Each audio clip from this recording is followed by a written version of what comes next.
Hey, it's Corey, and I'm here in the Savoir Faire podcast studio. And I wanted to let you in on a little secret. Like most of us grown-ups of a certain age, your email list needs a health checkup every now and then. That's partly because many popular email marketing services have requirements for keeping your list healthy. Email services analyze how many email addresses report a hard bounce, which means the email cannot be delivered, how many instances of abuse are reported if someone marks your email as spam, how many email addresses are unengaged. An unengaged recipient receives your email, but they don't open it, read it, or click it. You know the ones I'm talking about. Even if everyone on your list opted into receiving your email, the health of that list deteriorates over time. At Savoir Faire, just like your primary care physician, we recommend a regular email list health checkup. A healthy list has been built in a reputable way. This means as much as possible, you do not purchase email addresses.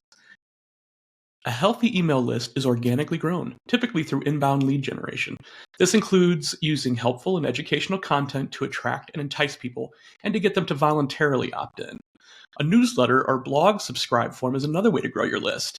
Newsletters and blog posts generally offer educational content, but they can also include updates, sales, and news, which can be a value add for customers and prospects.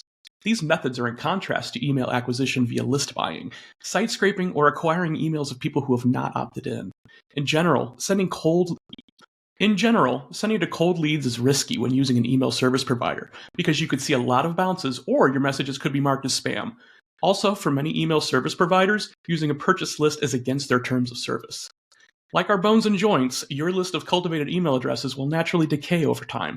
There's organizational turnover, companies shut down, and people move on, which brings changes to business-related email addresses. People also change their name or email address or the email provider they use. Without regular checkups, your email list goes from healthy to sickly simply through atrophy. When you send to bad email addresses, your emails bounce. A higher bounce rate raises red flags for email service providers and affects deliverability. For example, this may limit how many addresses on your list you can email at one time or the frequency of your email sends.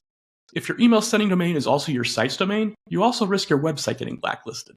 When that happens, your website won't show up in search results. You become invisible online. You don't want that. The more often you email your list, the better your bounce rate will tend to be because of incremental verifying and cleaning. If you wait a long time between emails, expect a higher bounce rate. But be warned, just sending emails is not a cleaning tactic. One way to check and clean your email list health is using a verification service such as NeverBounce or BrightVerify, where you can test the validity of an email address without actually sending to it. This allows you to remove dead emails from your list. Verifying and testing your list can reduce your list by 20% or more, but keep in mind, those are already bad addresses that are going in the trash anyway. You're going to have much more success emailing engaged contacts. Your email list health is just one aspect of successful email marketing. We've compiled information on email list health and a plethora of other email topics with our one-stop ultimate guide to email marketing strategy, linked in the video description. Keeping your marketing program healthy by keeping your email list healthy is just one more way we help make your marketing matter.